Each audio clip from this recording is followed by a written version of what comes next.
Hey there, and way to go. You made it to chapter 12, the last chapter of The Anxious Generation, written by Jonathan Hout.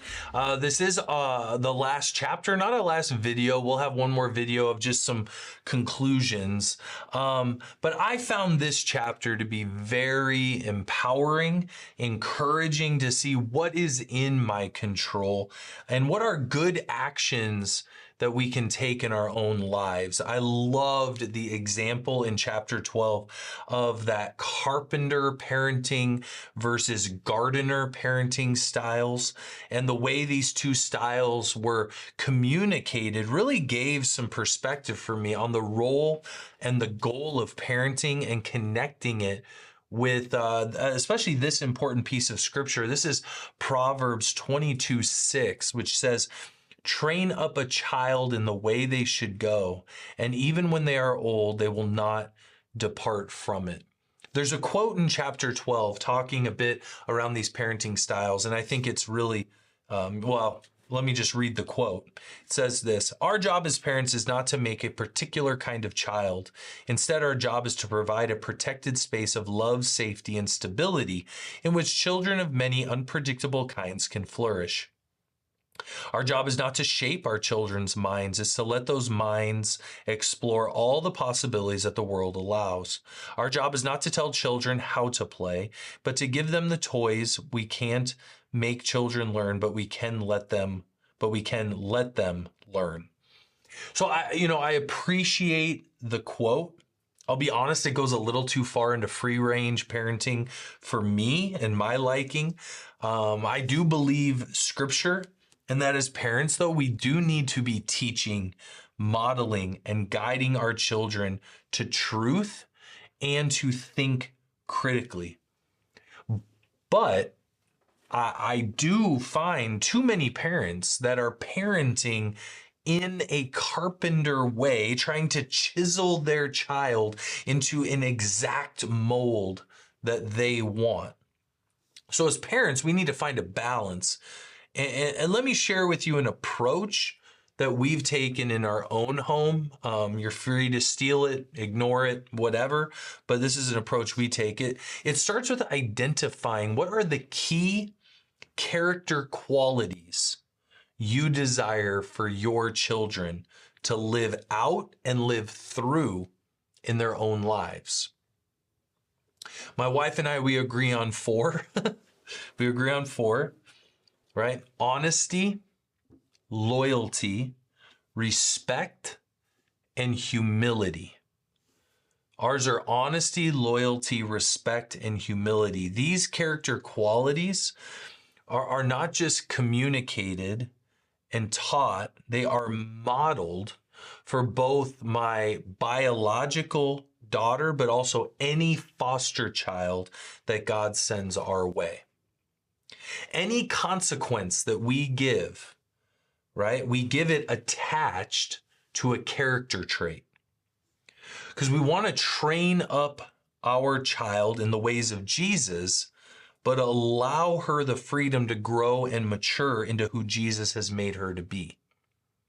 Okay, I'm gonna restate that, okay, just in case I have any furrowed brows out there, like, what is he talking about? So let's say I catch my daughter in a lie and she lies, okay? Then which character trait is that attached to? Honesty, okay? Also sneaking. We also say sneaking is another way of lying, okay? It's not being honest, okay? So she gets a consequence attached to it to teach her, model for her that lying is not being honest and is not okay. Loyalty, being where we are going to be when we said we're going to be there, right? So like doing our part, being loyal, being there for one another, okay? Loyalty. Respect, how we speak to one another, how we treat one another, how we lift one another up, right? That we are a please and thank you family, how we talk to one another, the tone that carries in our voice, that it's respectful of one another. And again, these are character qualities that my wife and I hold for ourselves. We are going to treat you this way. We have the expectation, honesty, loyalty, respect, and humility.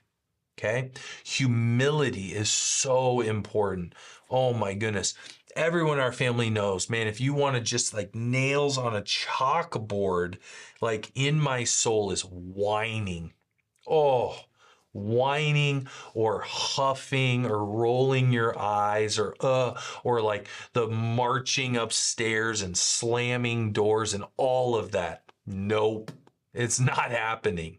It's not happening, right? We will have humility.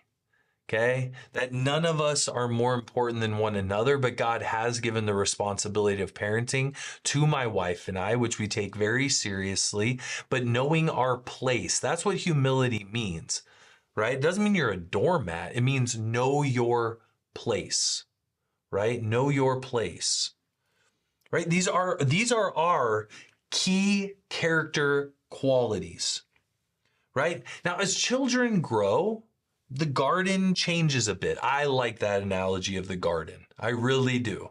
I really do. I'm not going as far as like full free range when they're like, oh, don't teach your kids anything like nature or life will teach. No, because even scripture says, train up a child in the way they should go. So there is a sense of training and modeling and guiding. But as children grow, the garden changes a bit. The boundaries change. Maybe even expectations change. But those character qualities do not change because Jesus does not change.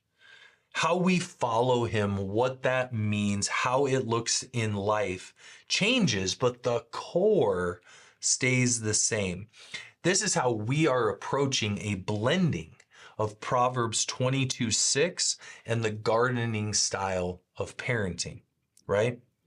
The reality is parenting is hard work. Like if anyone says it is easy, they are trying to sell you something. It's not. Each child is different. Each context is different, right? Traumas, experiences, our histories. There's much complexity. One of the cures to that anxiety is education. Learn your children, extroversion, love languages, learning styles, discipline techniques. Now you have, this whole digital parenting, the digital world, right? Learning and educate. At the bottom of the workbook are additional suggestions that we can work from to better empower ourselves for the road ahead. Those additional suggestions are learn how to use parental controls and content filter. Focus more on maximizing in-person activity and sleep than total screen hours. The third one, provide clear structure to the day and the week. Number 4, look for signs of addiction or problematic use. Right? Number 5, delay the opening of social media accounts until the age of 16, minimum. And number 6, talk with your preteen about the risks and listen to their thoughts. I would also suggest discussing and implementing family boundaries, guardrails, accountability when it comes to technology, specifically phones and video games. Regular phone checks when it comes to parenting a teen, right? Especially a teen with a smartphone and social media. A great resource I want to bring to you is it's called the Youth Toolkit. It's a free thing at the Center for Humane Technology. Center for Humane Technology. It's called the Youth Toolkit, and it gives tips and tricks when it comes to your teen having a smartphone for the first time. Okay, again, that's the Youth Toolkit at the Center for Humane Technology. At Gloria Day Lutheran Church, we're going to be looking to bring in some outside experts who can continue to empower us to best lead our children in this time. So be looking for that when you see it come. Probably early 2025 is when we're going to be kind of moving in that direction. But I will say this too. Bottom line, trust God. He's not confused. Jesus is not confused. He's not confused with the digital age. He's not confused with your kids, right? His spirit is sufficient for helping us navigate this world. And the best way to lead your child into the quality of life that we desire for them is to lead them to Jesus. Model Jesus to them. Prioritize worship. Prioritize it ahead of sports. Prioritize it ahead of screens. Prioritize it. It's important. Prioritize faith over phones. And how can we as parents keep a lid on our total screen-based activities? Be mindful of our behaviors and what they're modeling to our children. Remember, more is caught by our kids than taught by our kids. So realize your kids are watching you. All right? They're going to model off of you. What do you want them to catch? Right? If you want them to be more engaged in the Bible, they need to catch you reading the Bible. You want them to have a more robust prayer life, they need to catch you in prayer.